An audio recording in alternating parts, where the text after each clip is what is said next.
Hi friends, ఎలా ఉన్నారు? గుమ్మడి పరుగు ఇది ఎంత కేజీ? గుమ్మడి పరుగు కేజీ 300. అది పండుగప్ప కేజీ ఎంత? 450. మీకు ఎవరికైనా కావాలితే సంప్రదించండి. SMR sea foods, Tirumala Srinivas. Phone number కూడా అది కూడా ఫ్రెండ్స్. మీకు కావాలితే ఈయనకి కాల్ చేయండి. మంచి లైవ్ ఫిష్ అమ్ముతున్నారు. మీకు ఏది కావాలితే ఆర్డర్ మీద సప్లై చేస్తారు.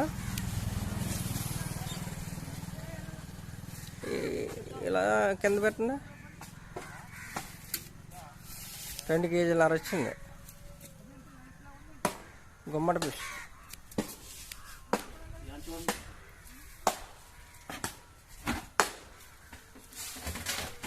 రొయ్యలు కూడా పురికిస్తాయి.